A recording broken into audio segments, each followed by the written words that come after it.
we live? Who knows? If we are live and you're grabbing me, if you're seeing me and hearing me okay, give me a hashtag live in the comments below.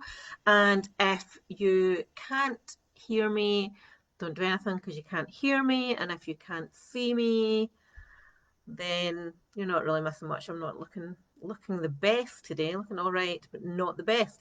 So I'm just literally checking that we are live. We are live. I can see it here. Right, my darlings. So I have a lot of questions from everybody. Thank you so much for those of you that dropped a comment and they asked me anything. So I've got a page of notes of things that I wanted to cover off. So I hope you're all doing well. I'm not sure. I actually have no idea what's happening with lockdown or tiers. Us girls in Scotland are operating under a tier system. I'm in tier 3, which means, don't really know what it means. I know we can't go to the pub. We can't eat out after 6 o'clock, and I've got no idea if gyms are open or not, or swimming pools or anything like that. And lovely ladies in England, I think you're in more official lockdowns, so I hope you're coping. My favourite quote this week is from a lady that said, I want to come out of lockdown version 2 as a hunk, not a chunk. So I thought that was quite amusing. Okay, so we had lots of questions, so I'm just going to go through them as I've written them, which is not order of importance in any way whatsoever. So the first question that we had was around workouts. Now, what workout should you be doing for maximum fat burn? What workout should you be doing for maximum health? Right, there is so much to consider when it comes to workouts. If you think about what you're getting pushed on from like social media and whatnot, so you've got strength training, you've got various hits, you've got running, you've got all these things. Now, the best way to approach it is what works for you. Okay, so keeping it as simple as possible and keeping it realistic as possible. If you are someone who has got low mobility, low likability for exercise, then it's completely unrealistic of you to achieve 4 workouts a week for an hour long. You're not going to adhere to that, and adherence and consistency are vital for long-term success. Now, for the pure science of the matter, you want to be doing strength training, because as we age, our metabolism slows down a lot. One of the things that helps build our metabolism up is increased muscle mass, and you're only going to get increased muscle mass from lifting. Now, yes, you can grow muscle mass from like resistance training, body weights, etc., and that's a really good place to start. But if you're not a beginner, you need to be hitting the strength training as your option. Now, from a personal point of view, I like strength training mixed in with a little bit of HIIT. So what I maybe do is I work out 5 days a week. Some days will just be pure lifting days, but some days it'll be moderate to light weights with a 10-minute HIIT at the end. And it doesn't mean you don't need to do a fancy whatever. For example, the other day I just did a 10-minute EMOM every minute on the minute, and I had to hit 8 calories in that minute, and then I rested for the rest. That's enough for me. But just stick with what you like and what you know and what is enjoyable to you, and keep it simple. Cardio, we obviously get health benefits in cardio. I don't run. I used to run. I don't run anymore. I've got a gammy butt cheek, so it brings me pain to do running. So, I think the challenge is for a lot of people is, yeah, we have great aspirations that we're going to lift 4 times a week, and we're going to do HIIT twice a week, and we're going to do couch to 5K. But you have to be very realistic about your time. You have to be very realistic about your energy. We need recovery time. That's a very important factor as well. And I was just writing about this the other day, and I think I actually posted in the group about, we get so caught up in I must burn fat and I must do that only by exercise, when for burning fat, the biggest buck you're going to get is from your nutrition. Remember, 80% is going to come from your nutrition. Exercise actually doesn't burn as many calories as you might think. Okay, so yeah, there we go. Hope that helps. The answer is it depends, and that is the joy of coaching. It depends. So I'm just going to answer all the rest of them with, it depends. Right, so keep me updated as to if you need me to slow down or whatnot. Right, supplementation. So do you believe in supplements? Yes, I do believe in them because they are like Santa, they are real. What I do not believe in, so I believe in supplementation from a pure supplementation point of view, not from a replacement point of view. So I would always encourage everybody to get most of their nutrients that they need from real food and supplements to boost. So what I take, my husband laughs at me every morning because I'm like a wee old woman with my pill bottles. So I take omega-3, but at the moment I'm taking omega-3 in liquid form, flavored with lemon. Now, husband absolutely hates it. I'm finding it all right, and I think from the research that I've done, it's definitely better quality. So I take omega-3. I also take vitamin D, and I'm doubling my dose of vitamin D just now. So just because we're pitch black pretty much most of the day, and I also take magnesium, and because that helps the absorption of the vitamin D, and I also take collagen tablets as well. Now, collagen is quite vital for one of the other questions, which we talked about cellulite anyway. Collagen isn't something that I use from a nutritional supplement point of view, like in terms of weight or anything like that. Research is telling us that actually seeing quite a lot of benefits from a skin point of view, from a nail point of view, from a hair point of view. So that's why I am taking collagen. I don't think it particularly helps me lose weight or anything like that. It just makes me look better, and I'm quite vain, so I don't see why not. When we're working with clients, now this is based on general population, so everybody is different. We have to consider any other contraindications to health, like medication, or other like autoimmune conditions, etc., etc. But normally for clients, we would recommend a magnesium, vitamin D, multivitamin, and omega-3. But do your research on dosage, do your research on quality of product and where you're getting it from. I don't have a particular place that I would recommend. I would urge you all to do your own research on where the best quality stuff is. And I know like different girls in our client group go different places and have good results with them as well. So for most of these products, you're not going to feel like you're not going to wake up in the morning after 2 days of taking a multivitamin and feel amazing. It's just to help boost what you're already doing from a nutrition standpoint. That was that one. There was a question about 5-HTP and what is my opinion on it. So I actually have no opinion on it. From what I saw, I did have to go and do a bit of digging about. From what I can see, that there's only actual 3 valid studies to view. So on that basis alone, not even considering looking at it or taking it or anything like that. Anybody who wants to look at research and valid opinion rather than just taking your news off of Karen. Sorry, Karen. Sorry. But examine.com, precision nutrition, and there's another couple of ones. If you want them, message me and I'll dig them out. But they're where I would get my information from on supplements and a lot of other things. Right, Kat, who does know the answer to this question, how many eggs is too many eggs? There's no such thing. You can eat all the eggs you want. So there used to be a little bit of an issue around believing that eggs caused high cholesterol. Now, cholesterol, you get high cholesterol, HDL and LDL, one is high cholesterol, one is low cholesterol. But eggs created more HDL, but in actual fact, we need that.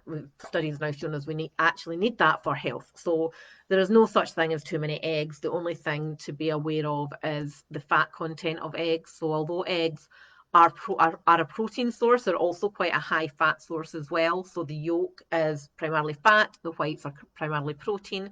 If you've been so the yolk technically contains double the amount of calories gram for gram as the white, because fat is more calorific than protein. So that's the only thing to be mindful of. But like an egg of 70 calories, like it's a pretty good snack from my point of view. It's one of nature's superfoods, shall we say.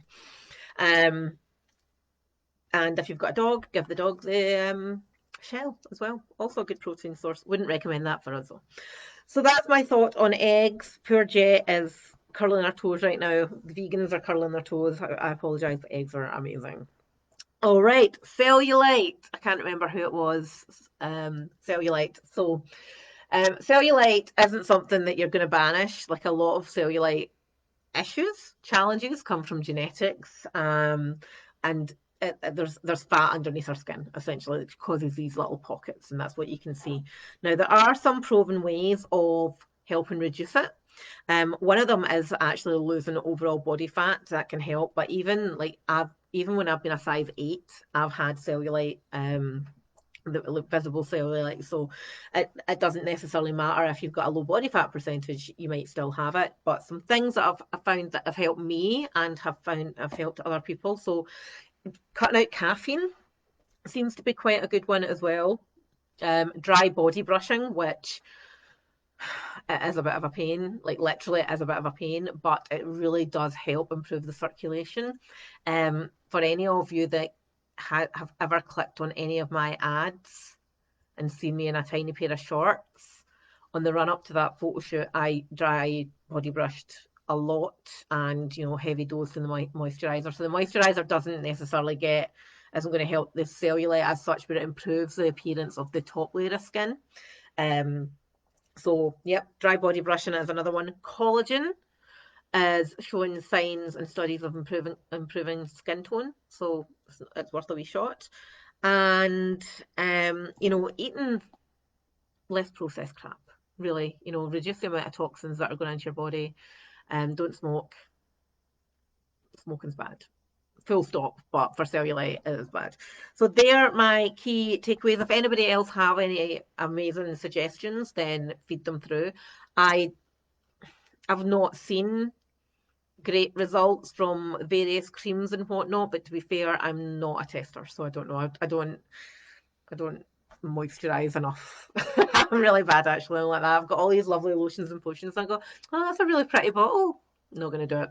If anybody has got into the habit of, moisturizing their body on a regular basis, please let me know how you do it and how you do it without feeling cold when you come out the shower or bath. So yes, if you are one of those people, then you are up here to me. You have your life together. You have got absolutely everything going on. So much, I hands waved down on you. Favorite fakeaway? This got me chuckling because I didn't actually read it as fakeaway. I just read what's your favorite takeaway, and then I was like, oh, chips, fried rice, and curry sauce. I like prawn and mushroom. I like chicken and mushroom. I like them all. I like a wee pizza. I don't like a Domino's pizza. I like a hand stretched pizza. But anyway, then I read it again and said, what's your favorite fakeaway? So my favourite takeaway is a pizza and a wrap. That's quite a common one for me. I do a really good chicken fried rice, really good. I do a very good doner kebab, which is weird because I would never ever go and have a doner kebab. Never. I actually can't think that I have done it, but when I make it myself with lamb mince, reduced fat lamb mince in the slow cooker, it's delicious. And a bit of yogurt and mint through some natural yogurt and some crispy lettuce and a pita. Oh, it's so good. It's so good. Um, and unfortunately, it is 5:30 and I am absolutely ravenous. So that didn't help me, young Anna Alexander, who posted that question. Thank you. If you've got everybody I know is a fan of a fakeaway recipe, so get in the group and start posting your favourite fakeaways. What have you done in the past? What have you seen? I think I had a book. I'm sure it was a Slimming World book. Some of the stuff was rancid, like really, really rancid. There was some stuff in it that was okay. And I like Pinch of Nom, I think it is. They've got a cookbook and they had some fakeaways, nothing overly amazing, but some good ideas in there. There you go. I'm so hungry. Sorry, ladies. And this question, so Dawn had posted a really big question actually, and it's a really good topic, so I'm probably going to wax lyrical for half an hour, so I apologise. You can hang up and catch up later. But the question was, what are What are your daily habits, and how do you remain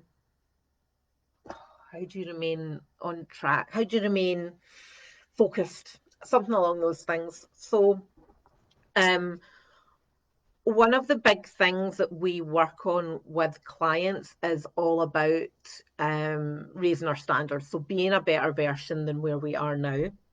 And in order to do that, we've like everybody obviously that comes to us has tried hundreds of things like your Weight Watchers, your Slimming Worlds, your Cambridge, other coaching and whatnot. And we want to shift identity. We want to not have to rely on willpower anymore. We want to just be a healthier person, a leaner person, a happier person, a more productive person without having to always rely on willpower to get there. So we go through a bit of a journey, and the journey that I ask clients to go through is exactly the same as what I have been through myself, and the habits that I ask of my clients are exactly the habits that I go through as well. And like the key, when I was writing down my notes here, I was like, oh my God, I'm not going to bore everybody with like all the basics, but some of the key things that really impact me, and if I don't do them, they negatively impact me. So the first one's really dull, really water. I honestly, like, if I don't get enough water, I feel it from an energy point of view, and I am naturally, well, not naturally at all. I am an energized person. Like I love to kind of just, yeah, let's do it, let's do it, let's do it. If I don't get my water, I find myself like dip in like mood dips, energy dips. So yeah, water for me is an absolute critical one. Um, reading, reading daily, and I I kind of flip between two extremes. I'm trying to find a happy medium. So I either go all in with development books and challenge myself to read 20 pages a day, or sometimes life can be quite overwhelming for me, as that can be for you guys. And when it's like that, I'll lessen off on the development style books, and I'll maybe go a bit more reading for pleasure. Sometimes it'll be trash. Sometimes, I mean, I love an autobiography. Like, I love that kind of stuff, because for me, that is still development, but it's can be a bit trashy as well. So I'm not talking about like a scary, spicy autobiography. I'm talking about like Chris Hoy or Ben Bergeron or athletes and whatnot. So reading is a big one. Um, daily philosophy practice, which now is so built into my psyche, it's not even funny. And this is something that I've only started doing like a year and a bit ago. And this is, I read this every single morning, and it's just honestly a page a day. It's like there's every date, and it just has little practices that you can do and little story backgrounds and whatnot. And I find it so, everybody can get caught up in the detail of life, and but it kind of clears the head a little bit of having to focus on the things that you can control, be a good person. Very common things, but really useful. I love it. Absolutely love it. Um, visualizations and my future self. So where do I want to be in life? Why is what I do so important to me? What is my vision? So when we're talking about vision, vision is something that you will never ever reach. Okay, you never reach it. So my vision is that all women in their 40s and 50s will have confidence in the body that they want, so they can thrive. Okay, so they can be sparkly, they can be sassy, they can be sexy, be whatever they want. I'm never going to achieve that. It's an impossible task, but I can do my part in that. I can get I can help the women that I can help do that. Um and that's so important to me. So I work on that. That's my why I do what I do. And everybody should have a why on whatever area it is. So we ask our girls to do, what is your why? Why is losing weight so important to you? Why is changing your life so important to you? Is it for relationships? Is it for more money? Is it for, I mean, there's loads of reasons why. So that area, focus on my why and what it looks like when I get there, because from a, your subconscious doesn't know what is real or what is imagined.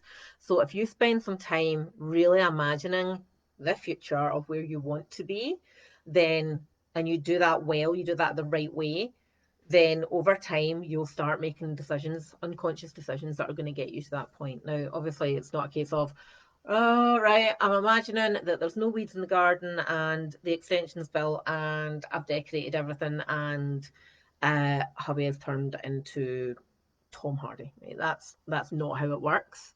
Um, so it's not just something that you can just, right, I've done it and that's what's going to happen. So they're my key ones. Working out, love it, absolutely love working out. And actually, for those of you that have been like one-to-one PT clients of mine, I actually love working out much more now that I'm not doing personal training from a few years before.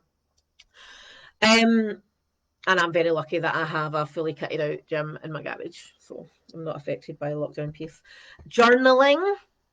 Now, this is not my natural state, and I've had to work really hard on this one, but if you write it, you invite it. So if you're frequently writing about what you like, what you want, what you're trying to achieve, and why it's important, then you start inviting that and you start opening yourself to possibility. And this is kind of ritualization. Now, everybody's a creature of habit. We are where we are in life because of our habits. And I have gone through a journey in the past month-ish, yeah, where I have like you will laugh when you get that when I get to the finish here, but I've been feeling really unsettled the last month, really unhappy with my performance, really just like, oh no, I'm not doing something right. And do you know what it comes down to? It's because I was in such a good routine. So I was getting up really early. I was going to do my workout. I'd come back in and have a shower. I would then have time to do my reading, my visualizations, and my gratitude journaling. And then everybody else would get up, would make the tea and sort the animals and and then school run, and then boom, I'm ready to go. But since the clock's changed, oh my good, I'm lying there like, oh, it's so dark and rainy, and I can't do it, and I can't do it, and I can't do it. So I've got two strategies for that. So strategy one is that I give myself a couple of hours and I count to five and I just get up and I just go and do it. And the second strategy, which is working quite well, is that I just flip the routine. Flip the routine. So I get up in the morning and I read my book and I do my journaling and I do my visualizations, etc. And then I do the animals and breakfasts, and then I do my workout, and then I do the school run. So I'm still doing the same things, it's just in a different order. And for me, having the freedom, like I went self-employed to set this up to give myself more freedom, and I had to have to have a word with myself sometimes and go, right, you did this for more freedom, for more time away from working, for more time with your family. So you have responsibility to actually make those decisions. So there you go. Freedom to change. That's another good one. So yes, self-talk. I suppose that's all self-development and things that are important to me. And everybody's different. Um, some people water is just a thing that they do, and that's where I am now. Water is just a thing that I do, so I don't really need to think about it. Sometimes if I have, you know, you just can't be arsed for whatever reason, and I'll have to hold myself accountable for things, and that's where I do a little like I have a totally embarrassing to show you this list. Right, so even on my to-do list, I have daily accountability things. So I write down my non-negotiables, I write the Monday, Tuesday, Wednesday, Thursday, Friday across the top, and I tick them off every day. So if I know that I have become more relaxed on my journaling, for example, or my daily gratitude journal, say, right? If I skip that maybe for a few days, that's a bad sign because that means I'm going away from my habit. So I'll put it back down as a daily accountability thing, and it might be on there for a couple of weeks, and then boom, it's part of my cycle again. So happy days. So that is pretty much it. I rattled through everything there, and don't think there was anything else, was there? Right, my loves. Just seeing if we have any questions. No, we don't have any other questions. Right, come on, hit me up, ladies. You've got 4 minutes-ish. And we'll see if there's anything else that we want to cover off. I hope, has this been helpful? Has anybody learned anything new? And if you have, are you going to implement it? Anything? And if you're not, why not? All the questions. So hit me up in the comments. Otherwise, I'm going to love you and leave you. And poor Andrea's gutted. Hubs is never going to be Tom Hardy. You know, Andrea, he might. He might. Working out if I need to kick up the bum, a new list, or both. Are you telling yourself stories? Let's see. So, it's a good idea, to always go back to the beginning. Start off small and build up, and that's how we operate. So, if let's take somebody that's running as part of their fitness, and they have great goals that they're going to go out 4 days a week and they're going to run for half an hour 4 days a week, and that's going to help them mentally and physically and all the rest of it, and it is going to help you. But if you're not doing anything just now, then 4 days a week of half-hour runs is fucking horrible. It's horrible for most people anyway. But, going from 0 to up here isn't the right way to go. So start from where you are. If the weights are heavier, go lighter. If you're struggling with the rep range, do what you can. Then next week or the next time you do that workout, you try and do 2 more. You're just trying to push yourself that little bit further every single time. It is not you versus me or you versus X person or you. It's you versus you. And if you can hold yourself accountable for that little bit to go, right, I want to be better. I want to be better. So in order to do that, I have to set myself that standard of just being that tiny 1% better today. And if you can do that, you can do anything. Honestly, just 1% better. James Clear talks about it in his book Atomic Habits, and also does Dave Brailsford, I think, who headed up Team Sky, concept of marginal gains. And it's so interesting, like the Sky cycling team went from pish, absolutely rubbish performance, and then they started putting in tiny little things, all the things that they could control, even down so far as the sheets that they slept in hotels. They took their own sheets. They studied the performance of their cyclists by taking like how they performed if they took their own pillow to hotels, how much they started wearing white gloves, I think it was. They started draping things in white to see how much dust particles there was and how much impacted them.